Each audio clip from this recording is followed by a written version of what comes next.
The piece of paper hit the table between them like a gunshot, and Eudora Beckett's dark eyes blazed with something that Marshal Noah Carson had never seen before in any man or woman across the whole of the Arizona territory. It was not fear. It was not desperation. It was fury wrapped in absolute certainty, and it shook him somewhere deep behind his sternum where he thought nothing could reach him anymore.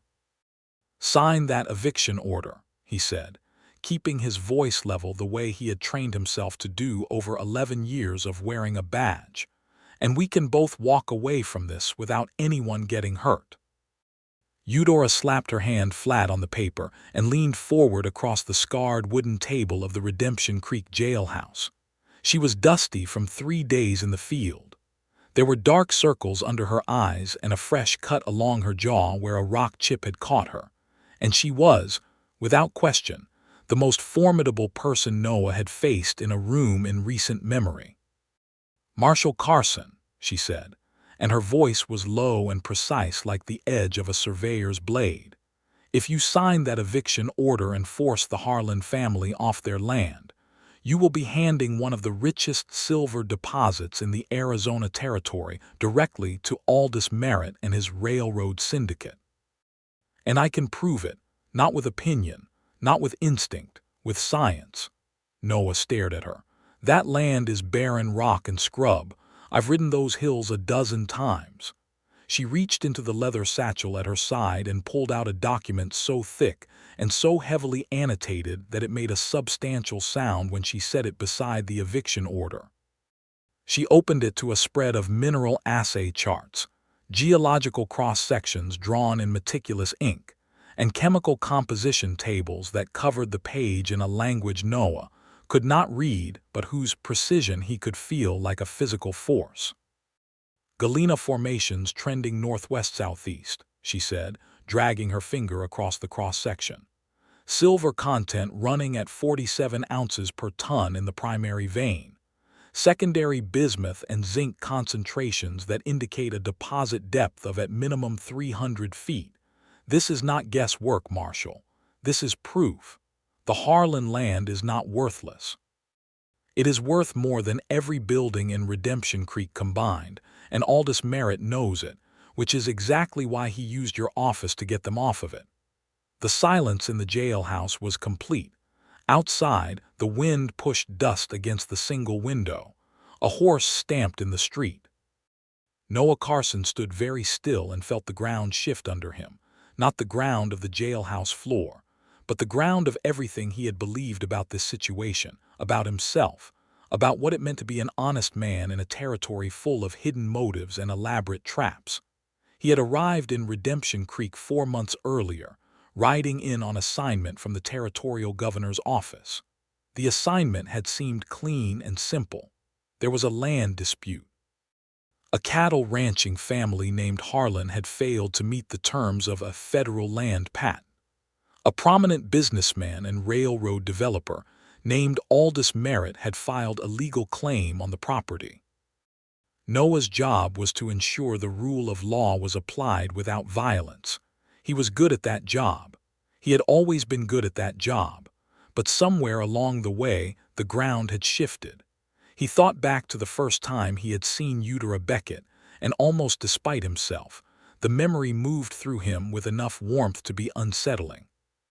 It had been 6 weeks earlier, the beginning of September 1882, when summer was still pressing down on the Arizona territory like a hot iron, and the dust of Redemption Creek made every breath feel like work. Noah had been riding back from the Harlan property after conducting his first survey of the land in question, a stretch of rough country 4 miles east of town that rolled up into the Cerro Blanco hills in a series of dry washes and broken ridgelines. He had looked at it with a lawman's eye and seen exactly what he had been told he would see. Scrubland, hardpan, formations of pale gray limestone that offered nothing. The kind of country you moved cattle through rather than lived on, and even then not enthusiastically. He had been coming back down the main trail when he nearly rode his horse directly into a woman standing in the middle of the path, bent so intently over an outcropping of rock at the trailside that she clearly had not heard him coming. "Ma'am," he said sharply, reining his horse to one side. She straightened and turned, and Noah had the immediate impression of someone who occupied her own space with complete authority.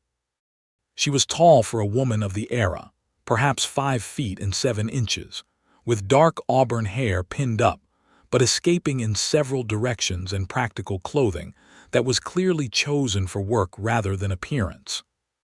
She wore a canvas jacket over a plain shirtwaist, heavy twill trousers, and boots with enough wear on them to tell a story. Around her neck hung a hand lens on a leather cord, and in one hand she held a rock hammer, the kind that geologists and mineral assessors use to chip samples from outcroppings.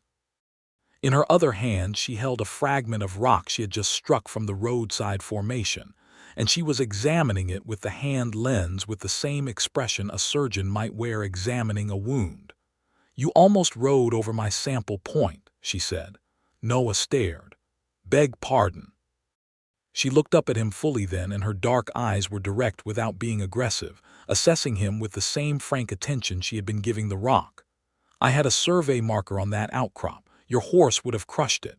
Noah looked down and saw a small brass tack driven into the base of the roadside rock face. He had not noticed it. He would not have noticed it because he had not been looking for it. "I apologize," he said, and meant it, which surprised him. "Are you a geologist?" "Mineral assessor," she said. "Certified by the United States Geological Survey, contracted by the Territorial Land Office." She shifted the rock fragment to her other hand and extended the first. "Eudora Beckett." He shook it. Her grip was firm and entirely unself-conscious. "Noah Carson, Territorial Marshal." Something moved across her face at that, quick and complicated, not quite suspicion but not warmth either. "You're the one handling the Harlan eviction." "I'm handling the land patent dispute," he said carefully. "That's a polite way to say it." She turned back to her sample point and crouched again, studying the outcrop with the hand lens. "Who contracted you?" "The governor's office." "That's correct." "And who contracted the governor's office?" She paused in her examination and glanced up at him with one eyebrow raised. "Never mind. You don't have to answer that." "I already know." Noah studied her for a moment. He had met many people who claimed to know things, and most of them were wrong in direct proportion to how certain they sounded. But there was something about the quality of Eudora Beckett's certainty that felt different. It felt earned. "What are you doing out here, Miss Beckett?" "Mrs. Beckett," she said, and then immediately something shifted in her expression, a fractional flinch so small he might have missed it. "Or Miss Beckett, actually. The former title is no longer applicable." She stood again and slid the hand lens back around her neck. "I was contracted by James Harlan 3 weeks ago to conduct a mineral assessment of his property before any eviction is executed. It's his legal right under the Territorial Land Code, and I intend to see it properly done." "How long will that take?" "As long as it takes," she said, and the finality of it was remarkable. She gathered her sample bag from the base of the outcrop, added the fragment she had been examining, and marked something in a small leather-bound field notebook with a pencil stub. Then she looked up at him again. "Marshal Carson, do you know what galena looks like?" He shook his head slowly. "It's a lead sulfide mineral, heavy, silver-gray, cubic crystal structure."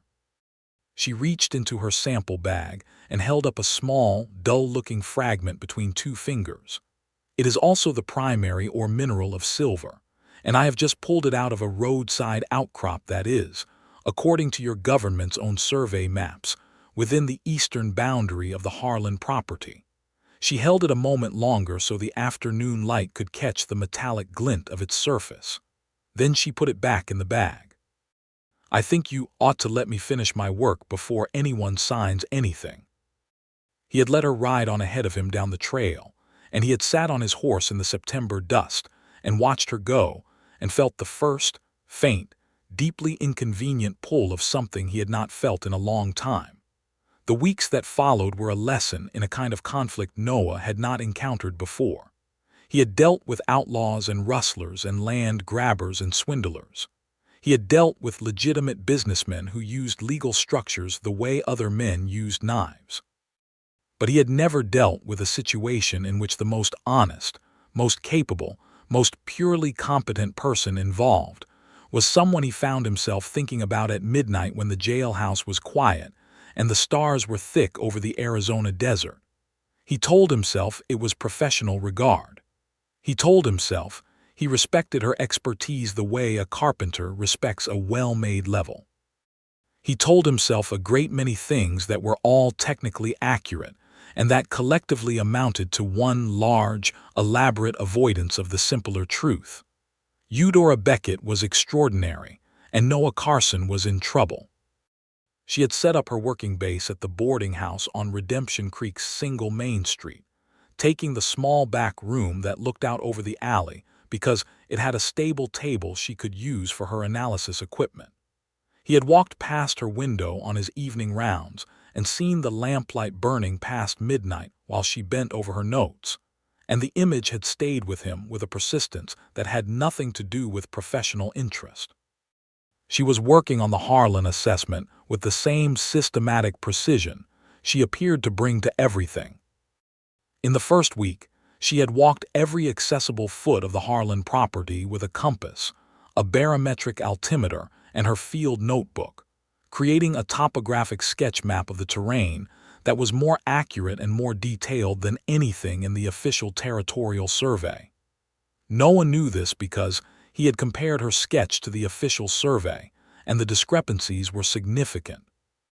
He had gone to her room to show her, knocking on the door frame since she always worked with the door slightly open to manage the fumes from her chemical reagents.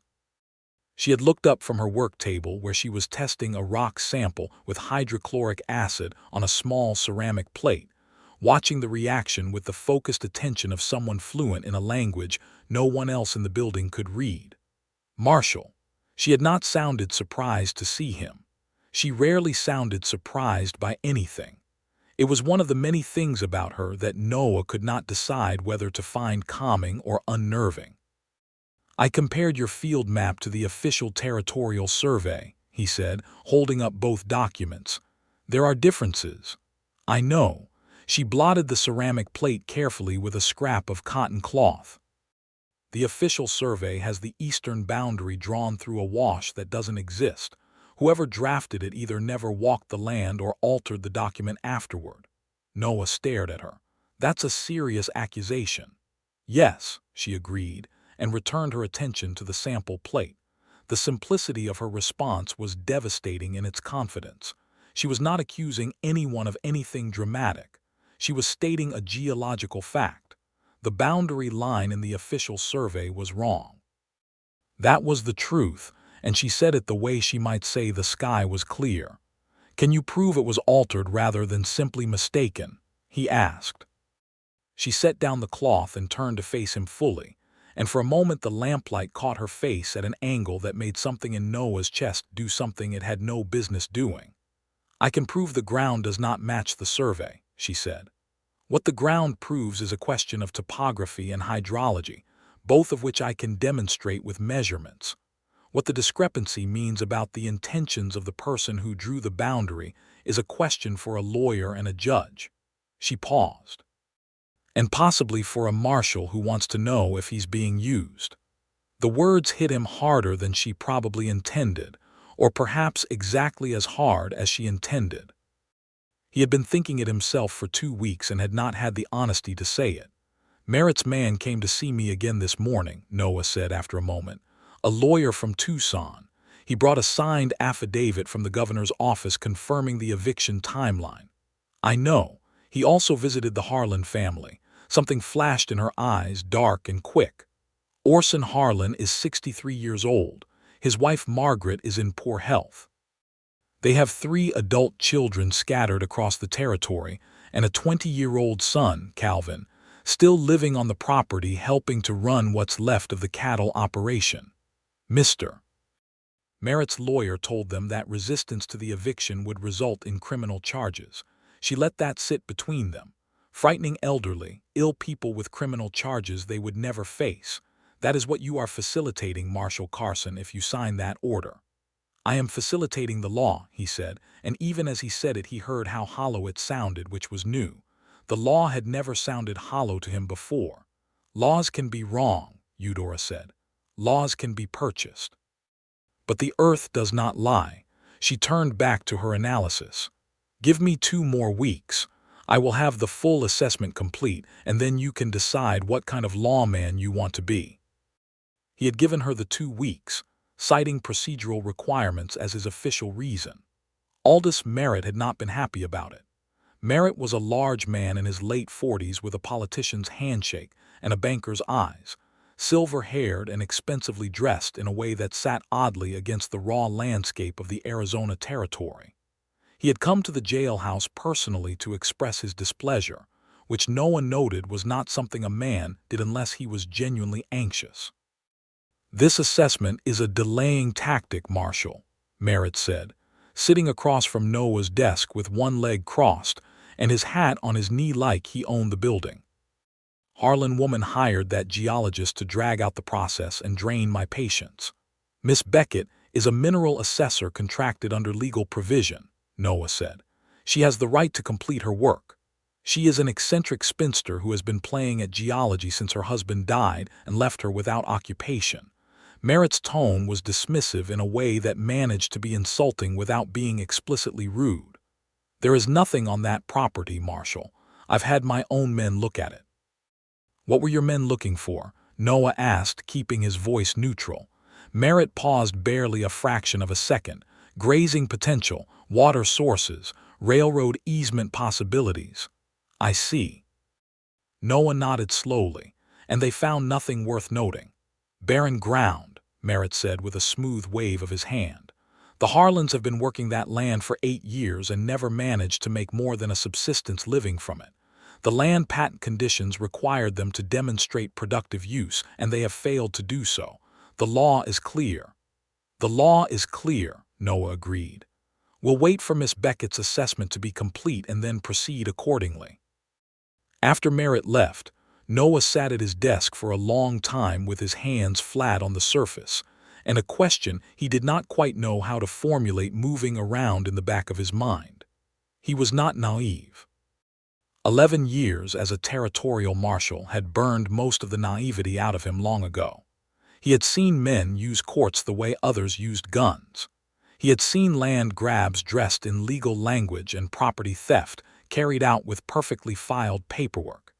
He had seen the territorial machinery work beautifully for the people who could afford to keep it well-oiled and leave everyone else grinding against it with no purchase. What he had not done before now was find himself in the position of someone who was potentially one of the gears. The thought sat badly. He went to find Eudora. She was out on the property again, working a section of the upper hillside near a cluster of exposed limestone formations. He found her by following the sound of her rock hammer, sharp rhythmic strikes against stone that carried clearly through the dry afternoon air. She was working a cut she had made in the hillside face, chipping samples from the freshly exposed rock and examining each piece with careful, methodical attention before placing the keepers in small cloth bags she labeled in pencil. She did not stop working when she heard him approach, but she spoke without turning around. "The secondary vein is better than I thought." Noah stepped up beside her and looked at the cut face of the hillside. He could see the strata, layers of different colored rock compressed by geological time, and running at an angle through the pale limestone was a band of darker material, gray-silver with a metallic quality to its surface that he had not seen in rock before. "Is that silver?" he asked. "That is galena with significant silver content," she said. She struck another chip from the edge of the darker band and held it up. Even in the field, without her instruments, the weight of it in her palm was visible, the way she adjusted her hand subtly to compensate. "Primary or mineral?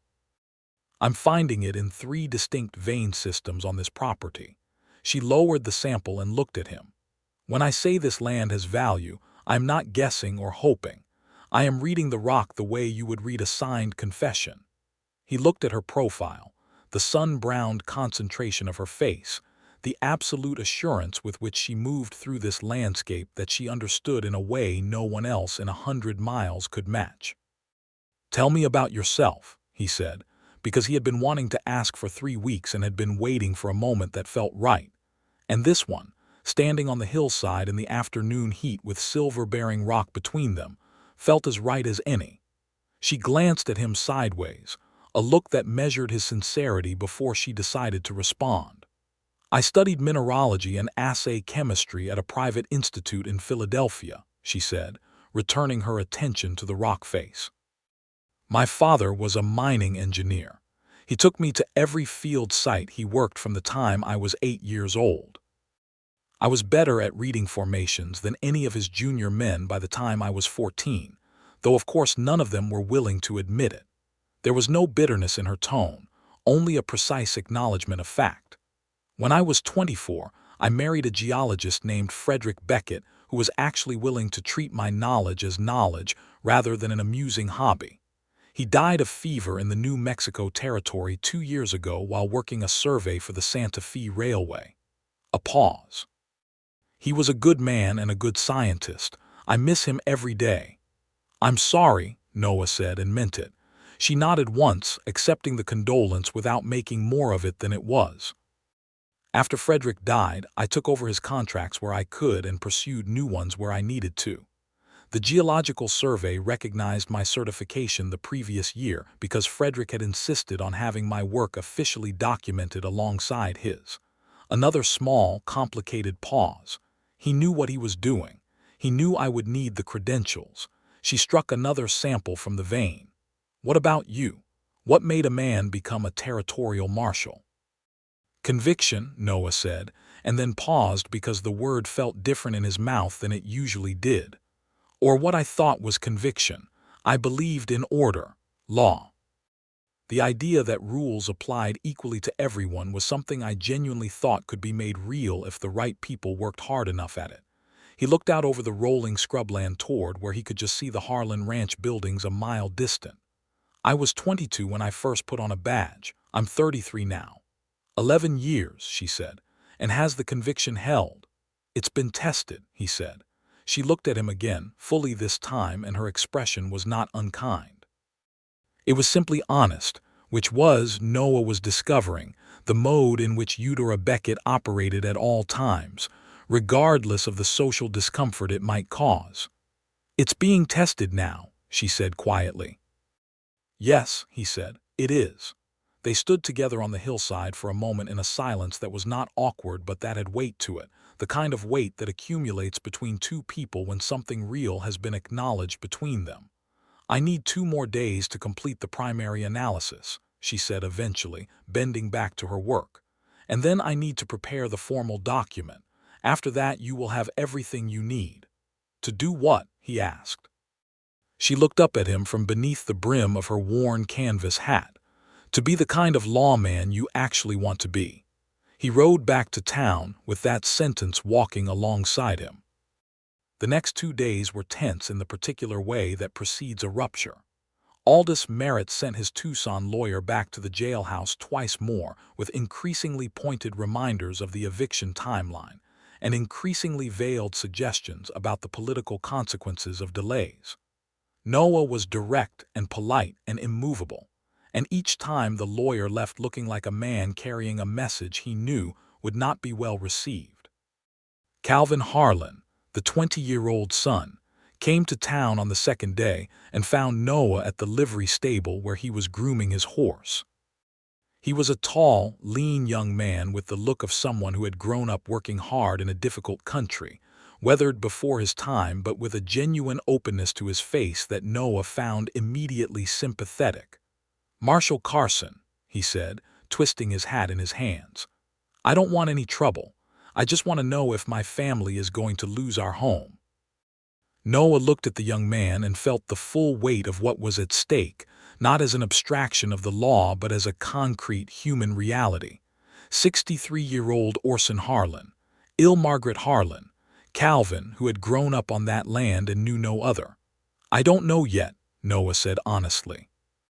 "But I'm doing everything I can to make sure a proper and complete process is followed before anything happens." Calvin Harlan nodded slowly. "Miss Beckett came out to the property again this morning before dawn. She was already on the upper hillside by the time I got the cattle out, Working by lantern light. Noah stopped grooming his horse. Before dawn. Yes, sir. She does that sometimes. Says the morning light is better for reading certain mineral colors in the rock. Calvin shook his head with the quiet bewilderment of someone watching someone else do something utterly beyond their experience. She told my father not to worry. She said it very plainly, like she was sure of it. My father believed her. He paused. I believed her too. Noah finished with his horse and put the brush down. I believe her as well, he said, and was mildly startled to discover that he had said it without any internal debate at all, that it was simply true. That evening he had walked past the boarding house and seen her lamp burning again in the back room, and this time, instead of walking past, he had stopped. He did not fully understand why he stopped. He was a man who had cultivated the habit of examining his own motivations honestly, and when he turned the examination on himself standing there in the Redemption Creek alley in the September dark, the honest answer was that he wanted to see her. Not for professional reasons. He simply wanted to be in proximity to Eudora Beckett, and the want was both new and not new, had been building for weeks without him consciously acknowledging its nature. He knocked on the door frame. She looked up from her table. She had been writing, not taking notes but drafting the formal document. He could see the careful, measured handwriting covering several pages already. She had taken her hair down, something he had not seen before, and it was dark auburn and thick, pinned away from her face but falling past her shoulders. And Noah made himself look at the documents rather than at her hair because looking at her hair was not a professional activity. "Marshal," she said. "I thought I might see if you needed anything," he said, which was, he recognized immediately, a feeble excuse to knock on a woman's door at 9 in the evening. She seemed to see through it without making anything of it.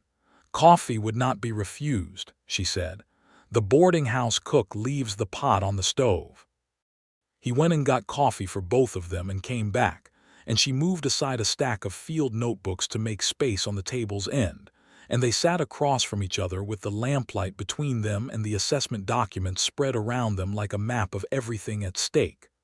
"I need to tell you something," she said after a moment, wrapping both hands around her coffee cup. "About why I took this contract." He waited. "The Territorial Land Office sent me a list of pending assessments 6 weeks ago. The Harlan case was on it." She looked at her cup. The Land Office summary described it as a routine patent failure dispute on marginal agricultural land. That is the language Aldous Merritt's people put into the official filing. She looked up. But the property description mentioned limestone formations in the Cerro Blanco Hills, and I had worked a site 12 miles northeast of that range 2 years ago with Frederick, and what we found there made me think the geological formation was significant. More significant than anyone else in the territory had noticed. She paused. "I came here because I thought there might be something to find. I was right." "You were looking for the silver before you even arrived," Noah said. "I was looking for the truth about the land," she said. "Whether that truth was valuable or barren." Met his eyes directly. "I don't go into an assessment with a conclusion already written. I let the earth tell me what it knows. This is what it told me." She gestured at the documents. "Silver and galena in quantities that make this one of the more significant prospects I have assessed in 4 years of independent work." "Merritt knows," Noah said. It was not a question. "Merritt knows," she confirmed. "He had someone assess this land before he filed the legal claim. I'm almost certain of it. Someone told him what was there, and he constructed the legal mechanism to take it from a family that has no way of knowing what they are sitting on." Her jaw was set. "That is theft, Marshal. It is elegant and it is well dressed and it has a great deal of legal paperwork attached to it, but it is theft." The word hung between them in the lamplight. Outside, Redemption Creek had gone quiet for the night. A distant coyote called and was answered by silence. "How long until the assessment is complete?" Noah asked. "Tomorrow afternoon." She pressed her lips together. "And I need you to understand what happens when I submit it. Merritt will contest it. He has the resources and the connections to delay, to challenge, to bury it in counterclaims. What I have is accurate and thorough, and I can defend every measurement under examination. But accuracy does not automatically win against money and influence. It needs support. You need a marshal who isn't going to sign an eviction order while your assessment is being processed, Noah said. I need a marshal who is going to do his job, she said, and her voice held something that was not quite a challenge and not quite a plea but occupied the fierce, honest ground between them. Not Merritt's job, his job. Noah set down his coffee cup and looked at her across the lamplight, across the careful documents and the annotated charts and the weeks of hard work and the mineral fragments in their labeled bags, and felt something settle in him that had been shifting since the first day on the trail when she had told him he had almost ridden over her sample point. I'll do my job, he said. Something in her face eased just slightly, just enough to be visible. I know, she said quietly. I think I knew that before I walked into this office and called you Merritt's instrument. I apologize for that, by the way. It was unfair. It was accurate at the time, he said. I was. She looked at him for a moment longer than was strictly necessary, and then she turned back to her documents. Get some sleep, Marshal Carson. Tomorrow is going to be complicated. He went back to the jailhouse and did not sleep very much. The next morning moved with the particular velocity that precedes significant events.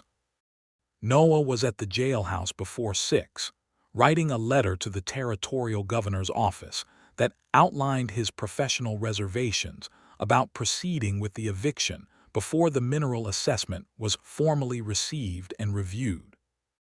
He chose his language carefully as he had ever chosen anything, because he understood that what he was doing was placing himself in direct opposition to a man with considerable political reach, and the letter would be documented evidence of that opposition. He sealed it and gave it to the morning stage rider before Redemption Creek had fully woken up.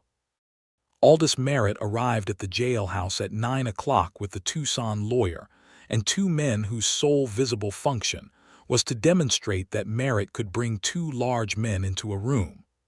I understand you've written to the governor's office, Merritt said, not bothering with pleasantries. His voice was very controlled, which Noah had learned meant he was genuinely angry. I have a professional obligation to report concerns about a case, Noah said. He remained seated at his desk, which was a deliberate choice. Standing would have suggested either aggression or defensiveness. Sitting said he was simply doing his work. There is a mineral assessment in progress. Its conclusions may materially affect the validity of the land patent claim. I have informed the governor's office accordingly. The assessment is a legal delay tactic, Merritt said. The assessment is a legal provision available to the property holders, Noah said, which I am obligated to allow to complete. Merritt's eyes were flat and extremely cold. In that moment Noah saw the man clearly, perhaps for the first time, and what he saw was someone for whom other people's claims on land, livelihood, and dignity were simply obstacles in the geometry of acquisition. Not evil exactly in the theatrical sense, but indifferent in a way that was its own kind of darkness. Marshal Carson, Merritt said, you have been an excellent and effective officer of the territorial government for a long time. It would be a shame for that record to be complicated by an attachment to a fraudulent scientific document prepared by a woman of questionable professional standing. Noah stood up then, because the remark about Eudora's professional standing required him to stand up. He was taller than Merritt by 2 inches and broader through the shoulders, and he wore the badge and the consequence of 11 years on the frontier in every line of his body. And when he stood and said nothing for a moment, all 3 of the men across from him became very still. Miss Beckett's professional standing, Noah said, is established by certification from the United States Geological Survey and 11 years of verified field work across 4 territories. I suggest you choose your next words carefully. Merritt held his gaze for a moment, then looked away first. He gathered himself and walked out without another word, the lawyer and the 2 large men trailing after him. Noah sat back down and let out a slow breath. By noon, Eudora arrived at the jailhouse. She was carrying the completed assessment in its leather satchel, and she looked like someone who had not slept but was running on something stronger than sleep, the clean, focused energy of someone who has done a difficult thing completely and correctly and knows it. She put the assessment on his desk and sat down across from him and said, "It's done." He picked it up and looked through it. Even without the specialized knowledge to read the chemical tables and geological cross-sections in technical detail, the document had a weight and a completeness that was unmistakable. The field maps were meticulous. The sample documentation was thorough, with each sample identified by location, depth, and GPS coordinates recorded with a geological compass. The chemical analysis tables were precise and methodically laid out. And at the conclusion, the formal certification in Eudora's clear, educated hand, identifying the Harlan property as containing mineral deposits of significant commercial value, primary silver-bearing galena in 3 identified vein systems, with estimated surface value in excess of $400,000 at current silver prices. $400,000. In 1882, that was an almost incomprehensible figure for a piece of scrubland in the Arizona Territory. Noah set the document down and looked at her. "This is going to create a storm," he said. "Yes," she said. "Merritt is not going to accept this quietly." "No," she said. "He has connections in the governor's office, the Federal Land Bureau, and the Tucson courts. He will use all of them." "I know." She looked at him without flinching, without performance, just steady, honest knowledge of what they were facing. "Are you still willing to do your job?" "More than ever," he said. And then, because it was the moment and not any other moment, he also said, "I am also considerably more than willing to do it for you." Her expression changed. Not dramatically, not the way expressions changed in stories meant to be dramatic. It changed the way the desert changes at the exact instant the sun clears the horizon, all at once and deeply, from something cool and contained to something illuminated. "Marshal Carson," she said, and her voice was slightly different than it had been a moment ago, slightly less armored. "That is the most effective thing any man has said to me in a very long time." He smiled, and it felt unfamiliar in a pleasant way, like a muscle remembering how to work. "Noah," he said, "please." "Eudora," she returned. They sat in the jailhouse with the completed assessment between them and the full weight of Aldous Merritt and his railroad money and his political connections on the other side of the door. And Noah Carson felt more certain about more things than he had felt in 11 years. The storm Merritt brought was real and considerable, and it lasted 3 weeks, which were among the most taxing 3 weeks of Noah's professional life. Merritt's Tucson lawyer filed an injunction challenging the assessment's validity on the grounds that Eudora's certification was improperly granted and her methodology outside accepted practice. The governor's office sent a bureaucratic reply to Noah's letter that was precisely calibrated to say nothing while appearing to say something.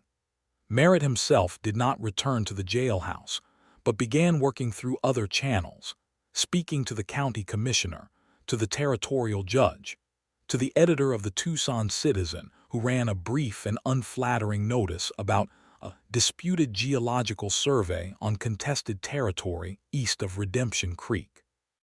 Noah read the notice and felt something move through him that was almost amusement.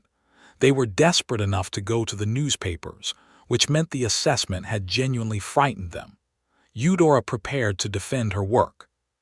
She did this with the same methodical thoroughness she brought to everything, drafting a detailed rebuttal of every technical challenge in the injunction, documenting her certification records and her field methodology in an additional appendix, and writing a letter to the director of the United States Geological Survey in Washington, requesting a formal review and validation of her findings. She worked on all of this at the table in her boarding house room, and Noah found himself stopping by more and more frequently, first with useful information about the legal proceedings, then with coffee, and no particular reason other than the one he was no longer pretending not to have. She had begun to expect him. He noticed this because she set out 2 cups without being asked when he arrived in the evenings, and because her face did something particular when she heard his knock on the door frame. A brief, quick thing that was gone before it fully formed, but that he had learned to recognize. "Tell me something about your life before this," she said one evening, looking up from her rebuttal draft. "Something that has nothing to do with the law or the territory or Aldous Merritt." He thought about it. "I grew up in Missouri. My father was a farmer. We had a homestead of 160 acres that he worked for 30 years. He paused. The drought of '67 took most of it. By the time I was old enough to make a real contribution, we had 60 acres and more debt than the land could carry." He looked at his hands. "I understand what land means to people who have built their lives on it, not as a legal concept, as a fact." She was watching him with careful attention. "Is that why you became a marshal, to protect people's land?" "Partly," he said. "I believed in the law as a genuine mechanism for fairness. I still do, underneath all the ways it gets abused." He met her eyes. "I just became very aware over the last several weeks of how wide the gap can be between the law as it should work and the law as it gets applied. Frederick used to say," she said, and then paused, the fractional hesitation she always showed when she mentioned her late husband. "He used to say that science was morally neutral, but scientists were not. That what you chose to look for, and what you chose to do with what you found, was the ethical work. The chemistry doesn't lie, but the chemist can choose what to report and what to hide." "The same is true of law," Noah said. "Yes," she said, "it is."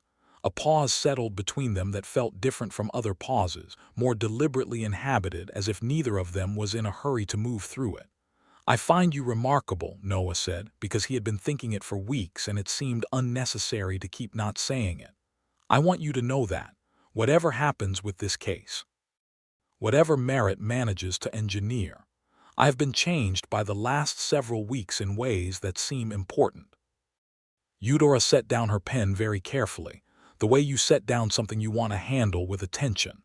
"I was not expecting," she said slowly, "to arrive in Redemption Creek for a mineral assessment and find myself needing to reformulate a number of conclusions I had drawn about certain categories of people." She was looking at her hands.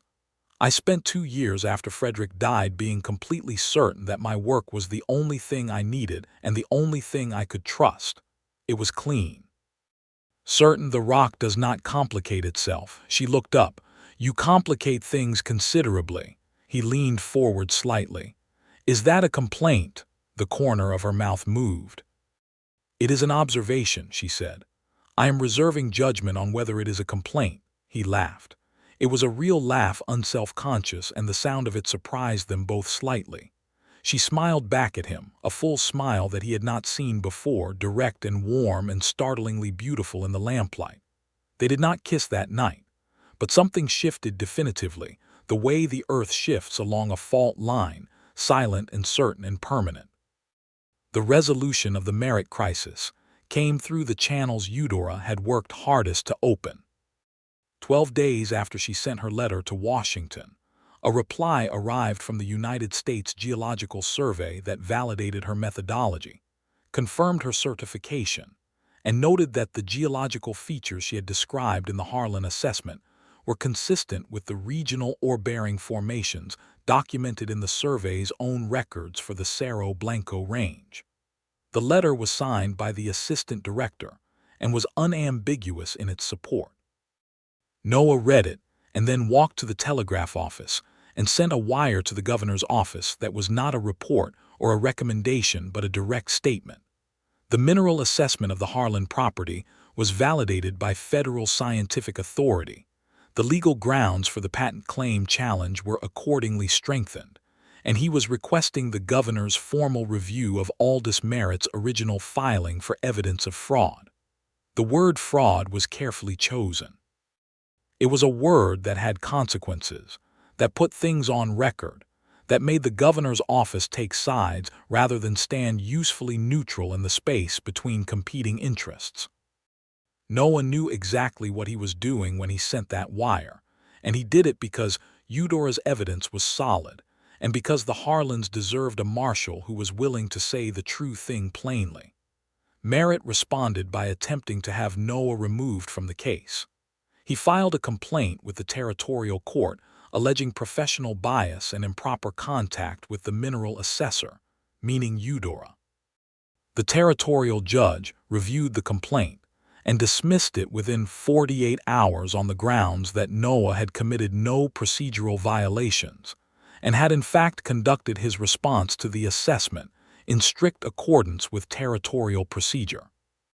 The judge, an elderly Arizonan named Whitmore who had seen enough of the territory's land politics to be thoroughly difficult to impress, wrote in his dismissal that the marshal's conduct in this matter reflects creditably on the office and demonstrates exactly the independence of judgment that the position requires. Noah folded the dismissal and put it in his desk and felt, for the first time in several weeks, that the ground under him was entirely solid. Merritt left Redemption Creek the following Thursday without visiting the jailhouse again. He did not announce his departure. He was simply not there one day, and then a rider came through saying that Merritt's railroad syndicate had announced a route change that would redirect their planned Arizona line 20 miles south of Redemption Creek, bypassing the Cerro Blanco Hills entirely. The announcement cited changed geological surveys as the reason, a phrasing that was so loaded with significance that Noah smiled when he heard it and went immediately to find Eudora to tell her. She was at the Harlan property. She had taken to spending part of each day there as the legal situation developed, both because she had additional geological work she wanted to document, and because she had formed a genuine friendship with the Harlan family, particularly with Calvin, who had begun to accompany her on her field surveys with the avid curiosity of a young man encountering for the first time something that made complete sense to his intelligence. Noah found them both on the upper hillside near the main Galena vein, Calvin holding a sample while Eudora showed him how to examine it with the hand lens, explaining the crystal structure in the patient, clear way she explained things to people she had decided were worth teaching. "He's gone," Noah said, coming up the hill toward them. Eudora looked up. Her eyes were very bright in the afternoon light. "Gone as in left town or gone as in withdrawn the claim?" she asked. "Both," Noah said. His syndicate announced a route change this morning. He cited changed geological surveys, which I think is the most honest thing he has said since he arrived. Calvin Harlan's face transformed. He was a reserved young man, not given to outward demonstration, but the relief that moved across his features then was profound and complete and entirely unguarded, the face of someone who has been carrying a weight he did not know how to put down and has just been relieved of it. "My family's land is safe?" he asked. "Your family's land is safe," Noah said. "I'll have the official confirmation from the territorial court within the week, but Merritt's withdrawal of the claim is the practical end of it. The patent challenge dies with his filing." Calvin looked at Eudora. "Miss Beckett," he said, and then stopped because he did not quite have the words and then tried again. "Thank you. My father is going to want to say this himself, but I want you to know now that what you did for us, what you both did, is something we will not forget." Eudora put her hand briefly on the young man's arm. "The earth did the work," she said. "I only read what it said," but her voice was warm in a way that made the modest disclaimer into something generous rather than deflecting. Noah watched her and felt the full, clean weight of what she was, what she had done, how she had walked into this situation alone with her instruments and her knowledge and her absolute refusal to be dismissed or intimidated, and had simply, completely, and brilliantly proved the truth. Calvin took the sample down the hill to show his father, leaving Noah and Eudora alone on the upper hillside with the Galena vein running silver-gray through the pale limestone beside them, and the October light going amber over the Arizona desert in every direction. "Well," Eudora said, looking out over the view. "Well," Noah agreed. "I'll need to file the final assessment with the Territorial Land Office," she said, "and write up the documentation for the geological survey, and consult with the Harlans about what this assessment means for their future options with the property." She was looking at the horizon, listing these things in the precise, organized way she approached every task. "It will take another week at least." "And after that?" he asked. She was quiet for a moment. The wind moved across the hillside. "I have a contract offer in New Mexico," she said. "A copper prospect north of Silver City. The assessment request came in 2 weeks ago." "I see," Noah said. She turned to look at him, and her expression was not distant but very direct, the way she always was when she was about to say something true and important. "I have been a woman defined by her work for 2 years," she said. "It is a good definition. I am not apologetic about it." She paused. "But I have been thinking in the last several weeks that a definition does not have to be the whole of a person. That adding something to a definition does not require removing what was there." He looked at her in the amber light of the October afternoon and thought about 100 things. About the first time on the trail when she had not been startled by his horse, about the lamplight and the coffee cups and the smile he had seen that night in the boarding house, about her hand on Calvin Harlan's arm just now and the warm, specific quality of her competence. "Eudora," he said, "I have worn a badge in this territory for 4 years. I know the country in a way that took me a long time to learn. I have no particular plans to go elsewhere." "I know," she said. "The New Mexico contract," he said. "How long does an assessment of that type typically require?" 6 weeks, she said. "Perhaps 8. 8 weeks is not permanent," he said. "No," she agreed. "It is not."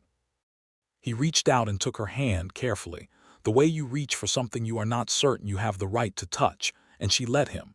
And then she turned her hand so that her fingers were around his rather than simply resting in his palm, which was a different thing and a better thing and said more than either of them had yet said directly. "Come back," he said. "When the New Mexico contract is done, come back here." She looked at their joined hands for a moment. "There will be more work here," she said. "The Harlans will need guidance on developing the silver deposit properly. The geology of the wider region is genuinely interesting.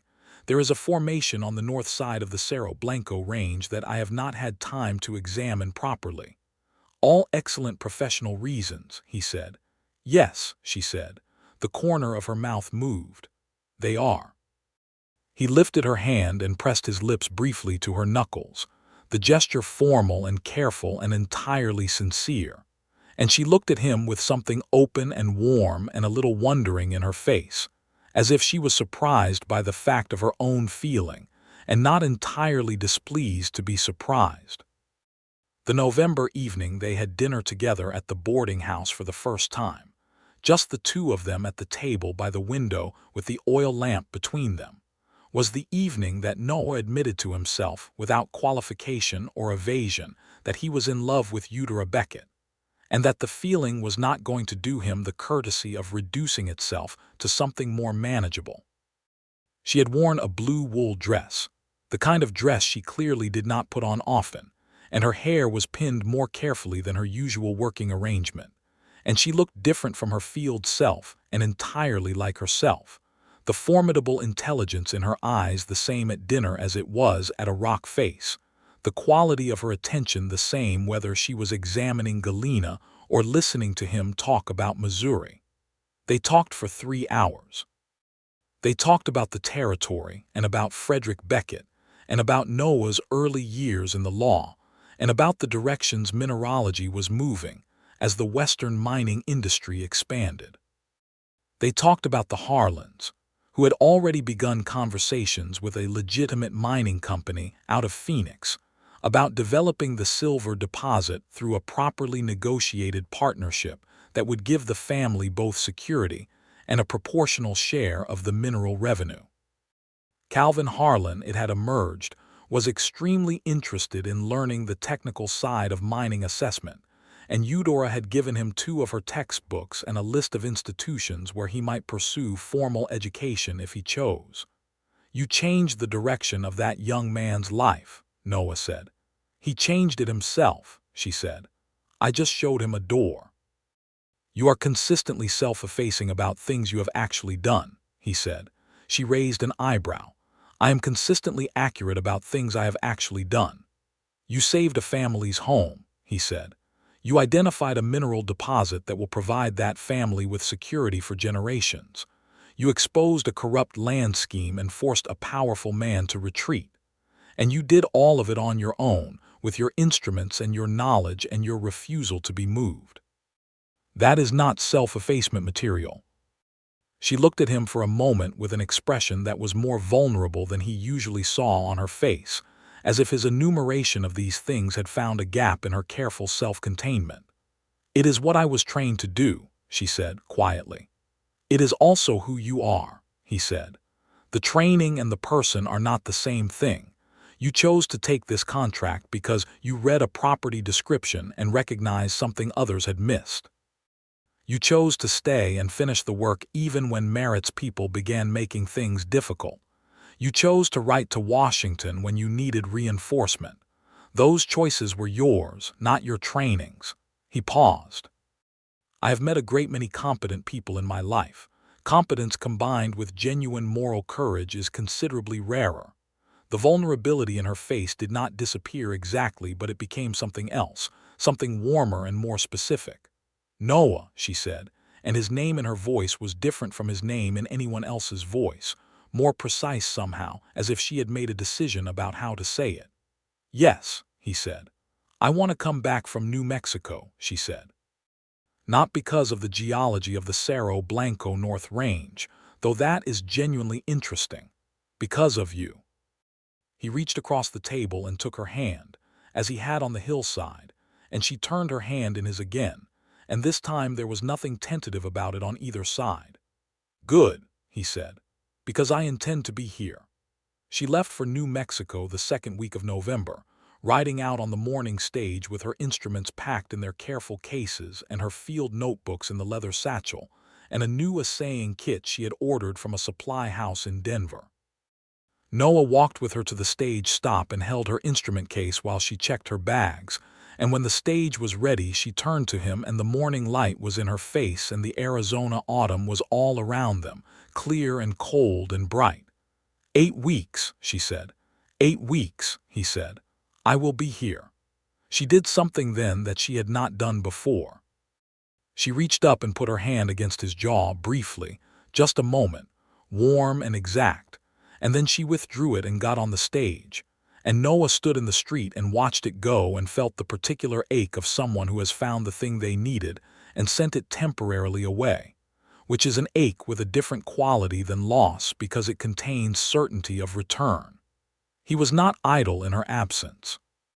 He wrote to her twice a week, careful letters that described the developments in Redemption Creek and asked specific questions about the New Mexico assessment, because he had discovered that asking her specific geological questions was one of the best ways to read her in the space between them, that her responses to technical questions had a particular warmth and animation that told him as much about her feeling as her more personal sentences did.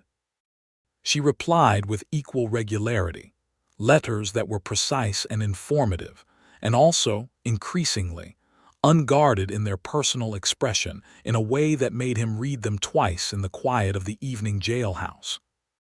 Wrote, "The copper prospect is interesting, but the country is dry in a way that the Arizona hill country is not. I find myself comparing every formation to the Harlan hillside galena vein, which is not a scientifically appropriate comparison but keeps happening." He replied, "I have been riding out to the Harlan property every week on the grounds that it is within my patrol area, which is technically true, though we both know it is not the actual reason." She wrote back, "I know the actual reason. It is the same reason I have read your last letter 4 times. I am counting the weeks, Noah." He put that letter in the drawer with the others and went about his work with something warm and anchored at the center of him that made everything slightly better and slightly easier, and reminded him that the capacity to feel things deeply, which he had thought 11 years of frontier law had diminished, was apparently very much intact. She came back at the end of December, 1 week before Christmas 1882, arriving not on the stage but on horseback, because she said she preferred the approach to Redemption Creek over the low ridge where you could see the whole of the Cerro Blanco range at once. Noah had gotten word of her route from the Silver City stage office through a series of telegrams and had ridden out to meet her at the ridge. He saw her before she saw him, which almost never happened with Eudora, who noticed most things. She was coming up the trail on a bay horse she had apparently acquired in New Mexico for the return journey, the leather satchel across the saddle horn, and the instrument cases strapped in their canvas wrapping to the back of the saddle. And her hair was loose under her canvas hat because she had been riding alone and had not bothered to pin it. And the December sun was low and gold on the high desert, and she looked like something that was completely hers. Then she saw him waiting at the ridge, and the horse came to a stop, and she looked at him across the 100 yards of trail between them, and then she came forward at a canter, and he rode toward her, and they met at the crest of the ridge with the whole of the Cerro Blanco country spread in every direction around them. "You came to the ridge," she said. "I was in the area," he said. She looked at him for a moment with that particular expression, the one that was not quite a smile but was entirely warm, and then she did something decisive that Eudora Beckett, a woman who made every decision deliberately, would have considered carefully before doing. She leaned across from her saddle and kissed him, brief and certain and entirely without hesitation, the way she drove a geological marker into an outcrop.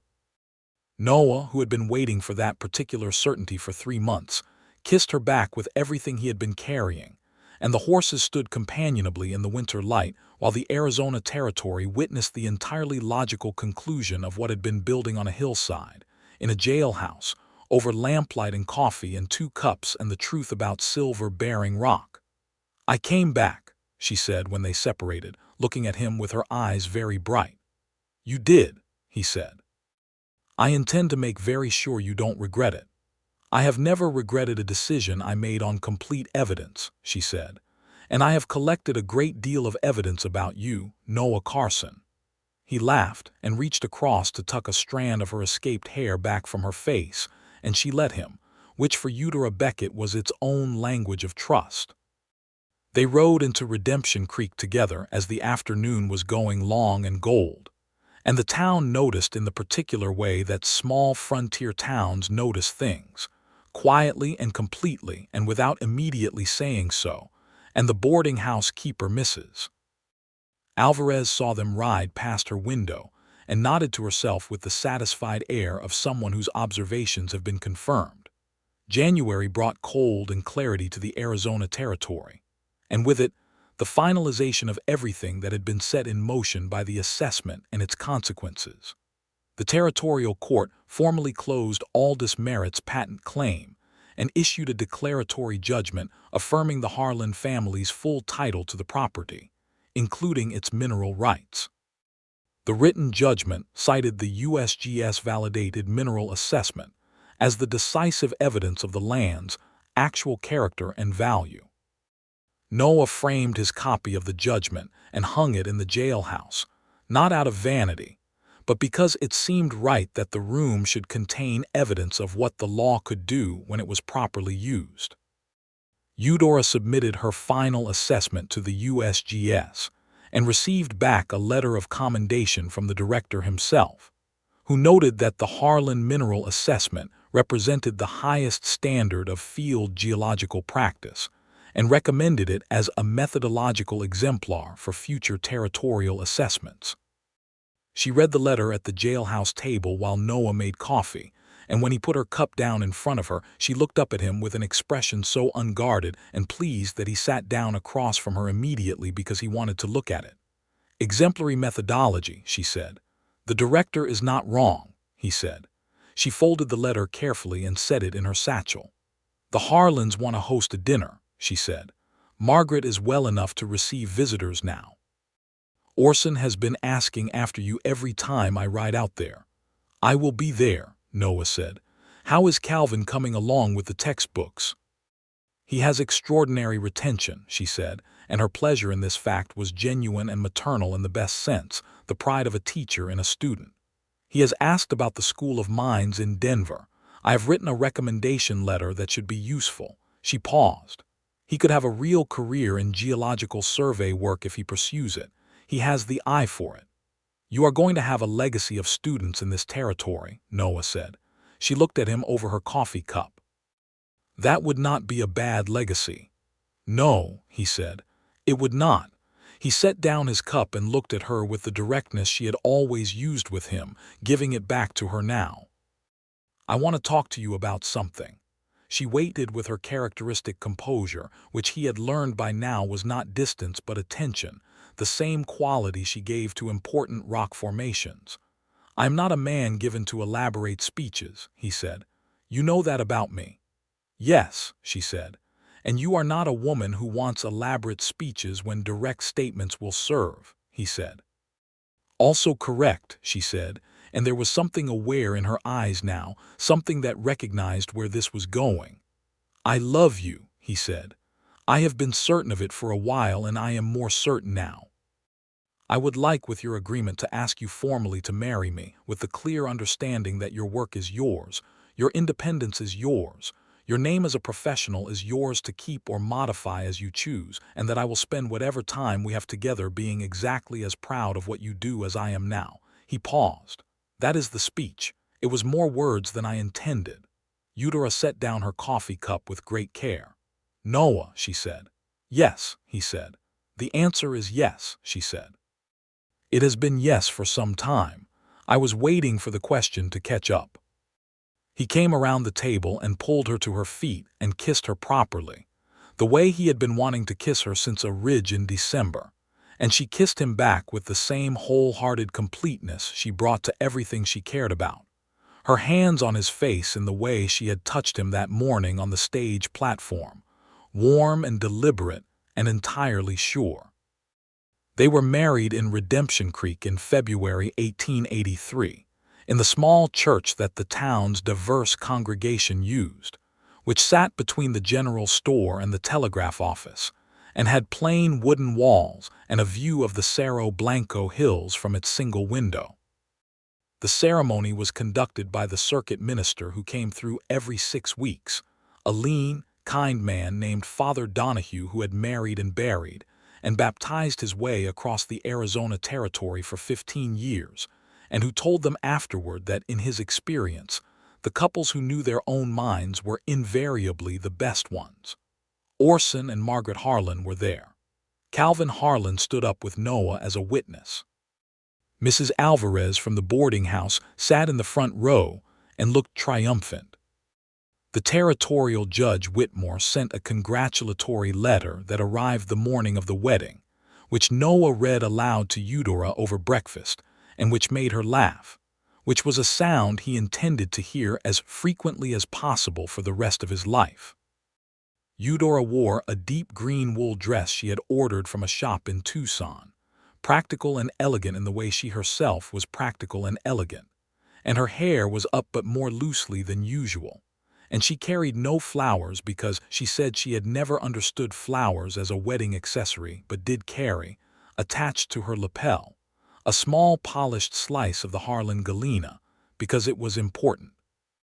He kissed her at the conclusion of the ceremony, and the small assembled congregation made the sounds small assembled congregations make. And afterward they all had dinner at the Harlan ranch, a proper celebration with food that Margaret Harlan had been planning for weeks, and that left everyone thoroughly fed and deeply content. The partnership between the Harlan family and the Phoenix Mining Company that Eudora had helped them negotiate was fully operational by March of 1883. The first shafts sunk in the upper hillside near the primary galena vein. Calvin Harlan had deferred his Denver schooling by a year to be present for the development phase, working directly with the mining engineers and learning more practical geology in 6 months than most men learned in years of formal study. Eudora was on site regularly in an advisory capacity, reading the new exposures as the shafts went down and updating her original assessment with each additional data point. Noah rode out with her sometimes on her field days, carrying her sample bags and asking questions that she answered with complete seriousness and no condescension, teaching him the language of the rock face the way she had taught Calvin, patient and thorough, and clearly pleased to share what she knew. He was not a geologist. He would never be a geologist. But he learned to recognize galena when he saw it, and to understand the significance of vein direction and ore grade. And most importantly, he learned to read the landscape they moved through together with something closer to her eyes, which made the country more legible and more interesting, and made him feel connected to the work she did in a way that mattered. "You are a surprisingly good student," she told him one afternoon in April, when he had correctly identified a secondary mineral indicator in a roadside outcrop without prompting. "I have a good teacher," he said. She looked pleased in the particular way she did when she was trying not to show it completely. He had learned that look too. Their house was on the north edge of Redemption Creek, a proper adobe structure with 3 rooms and a workshop at the back that Noah had added in the spring, fitted with a bench and proper lighting for Eudora's assay work, because having her work confined to a boarding house table was not something he intended to allow to continue. She set up her equipment in the workshop with the same methodical pleasure she brought to any proper tool installation, and the first evening she worked there, she came back into the house with her hands smelling of hydrochloric acid and her eyes bright, and said it was exactly right. He kissed her and said he was glad. In September of 1883, almost exactly a year after Eudora had first appeared on the trail with her rock hammer and her hand lens, she told Noah she was expecting their first child. She told him in the workshop, looking up from her workbench with the directness she always used for important information. And Noah, who was not generally given to dramatic responses to anything, sat down on the workshop stool and was very quiet for a moment while everything rearranged itself around this new fact, and then stood up and crossed the room and held her with both arms and said nothing for a long time because there were no adequate words, and she understood that perfectly. "Are you all right?" she asked, her voice slightly muffled against his shoulder. "I am extraordinary," he said. "Are you?" "Yes," she said, and she was. She was healthy and she was certain, and she was Eudora, which meant she had already thought through the practical implications with considerable thoroughness, and had determined that there was no reason her work needed to be substantially curtailed in the near term, and that she had the physical constitution to manage the field components of her current contracts well into the spring. She was right about all of this. She was Eudora Beckett Carson, and she was right about most things. Their son was born in the spring of 1884, a strong, healthy boy they named James Frederick Carson, James for Noah's father and Frederick for Eudora's late husband, which was a decision they had made together one evening without difficulty or awkwardness, Eudora saying that Frederick Beckett had been a good man who deserved to be remembered, and Noah agreeing without reservation, because he was a man secure enough in his own love to make room for the history of hers. James Frederick Carson arrived in the world with considerable noise, and immediately demonstrated an interest in examining everything within reach, which his mother observed approvingly, and his father accepted as inevitable. Calvin Harlan left for the School of Mines in Denver in the fall of 1884, armed with 2 letters of recommendation from Eudora, a practical reference from the Phoenix Mining Company, and a genuine foundation of field knowledge that made him one of the better prepared students in his incoming class. He wrote regularly, his letters showing the rapid intellectual development of a young man who had finally found the right channel for a strong mind, and Eudora wrote back with the warm exactness of a mentor who was genuinely proud. Orson Harlan recovered his full health as the financial pressure that had been crushing his family was finally released. The partnership income, providing the security the land itself had never quite managed to deliver through cattle alone. Margaret Harlan, no longer anxious about their future, improved steadily through 1884 and was strong enough by the following spring to ride out to visit Eudora and the baby, which she did with evident pleasure and the particular satisfaction of a woman who knows that things have come right.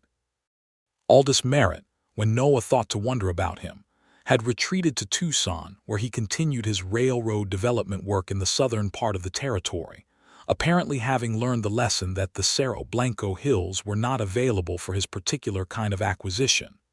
Noah heard his name occasionally in the context of other land dealings and noted each instance without surprise. Men like Merritt did not become different men. They simply found different terrain. But they did not return to Redemption Creek. The injustice that had nearly swallowed the Harlan family, the use of legal machinery and political influence to strip a working family of land whose real value was hidden from them, was something Noah thought about when his work brought him cases with similar shapes, and he thought about it with more sophistication and more willingness to look carefully than he had before. What Eudora had done, beyond saving a specific piece of land for a specific family, was teach him to read more carefully, to ask who benefited from a given legal arrangement and what might be hidden in plain sight. He believed the law was still a genuine mechanism for fairness. He believed it more carefully now, which was a better kind of belief. By the time James Frederick was old enough to pull himself upright on the furniture and look out the window with those wide, assessing Beckett eyes that Noah recognized with a daily glow of recognition, Eudora had built a practice that extended across 3 territories. She was known in the geological survey community as one of the most reliable field assessors in the Southwest, and her name on a mineral assessment document was treated as a quality guarantee by mining companies and territorial land offices from Arizona to Colorado. She was also known in Redemption Creek as the woman who had faced down a railroad syndicate with a rock hammer and won, which was the town's version of the story and was not entirely inaccurate. She came home from every field assignment and Noah met her at the edge of town, not every time because that would have been impractical and she was out often, but enough times that it had become a thing between them, a known quantity. The man on the horse at the ridge line or the town's edge who was there, because he was always glad when she came back and saw no particular reason not to show it. She always reached out first. She would lean from her saddle and put her hand against his face, the gesture from that first morning at the stage, the gesture that was hers, warm and exact, and he would turn his head briefly into her palm, and then they would ride in together. Their daughter was born in 1886, 2 years after James Frederick, a dark-eyed girl with her mother's focus and her father's equanimity, who was named Clara Rose after both their mothers, and who arrived in the world with considerably more composure than her brother had managed, which Eudora noted with amusement. James Frederick, at 2, was not entirely sure what to make of Clara Rose, but arrived rapidly at the conclusion that she was interesting, which was the highest accolade available from a Beckett Carson, and showed signs of wanting to explain things to her as soon as she was capable of receiving explanations. The workshop behind the house acquired a small collection of polished mineral samples on a low shelf that Noah had built at child height, because he had seen how James Frederick reached for everything on Eudora's work table and decided the solution was a table he could reach. The first sample was a slice of Harlan galena, the same piece Eudora had worn to their wedding.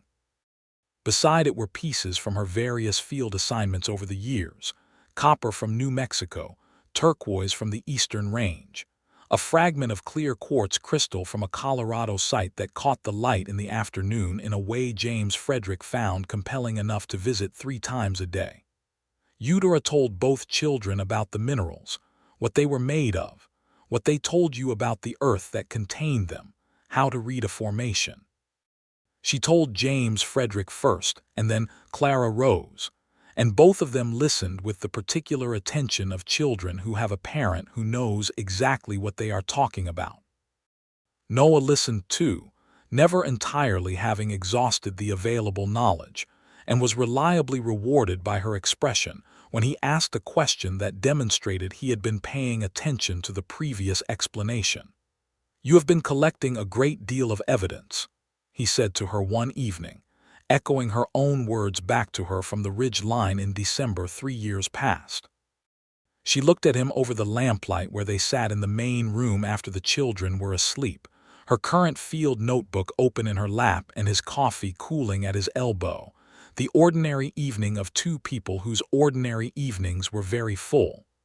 "I have," she said. "The conclusions are as follows." She counted on her fingers. 1. The Arizona Territory contains mineral resources that have barely begun to be mapped and properly assessed. 2. The Harlans are going to be a prosperous family for at minimum 3 generations given the current development trajectory. 3. Calvin Harlan is going to be an exceptional professional geologist who will probably surpass his teacher within 10 years. She paused. 4. Territorial marshals are significantly more interesting than I initially assumed, and considerably better at adapting their understanding of a situation when presented with accurate data. And 5, he said, because he knew she was building to 5. She closed the field notebook and looked at him with all the warmth and directness and complete undefended honesty that she had been gradually offering him over 3 years, and that he never took for granted, knowing what it cost a self-contained person to give it. 5, she said. I came to Redemption Creek to read what the earth had to say about a piece of apparently worthless land. I found silver, which I expected once I had read the preliminary indicators. I did not expect to find you. A pause. That was the better discovery. Noah Carson set down his coffee cup and crossed the room and sat beside her on the settle and took her hand, the gesture that was theirs, and she turned her hand in his, the answer that was hers.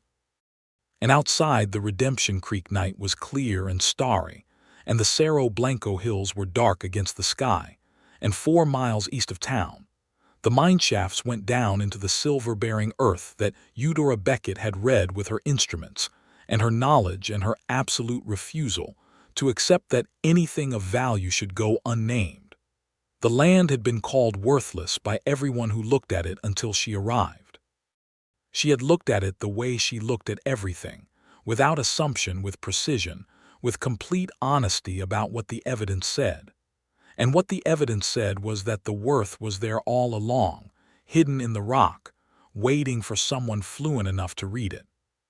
He thought, not for the first time and not for the last, that this was perhaps the truest thing he knew about Eudora, that she brought to the world the same quality she brought to a geological formation, a complete willingness to see what was actually there rather than what she had been told to expect or what would have been convenient to find. She had brought that quality to him, too. And what she had found, she had stayed for. He pressed her hand and she leaned against him in the lamplight, field notebook still open on her knee, and the house held the sleeping quiet of 2 children and the particular warmth of 2 people who had built something real and knew it, and were not taking it for granted. Redemption Creek settled into its evening. The horses were in the stable. The stars were coming out over the Arizona Territory. The silver ran deep in the Cerro Blanco hills, patient and gleaming in the earth where it had always been, and the woman who had found it sat in the light with the man who had been changed by her finding, and the story that had begun with a rock hammer on a September trail 3 years ago was not finished, could not be finished, because this was not the kind of story that ends, only the kind that deepens. And that was enough. That was, in fact, more than enough. It was everything.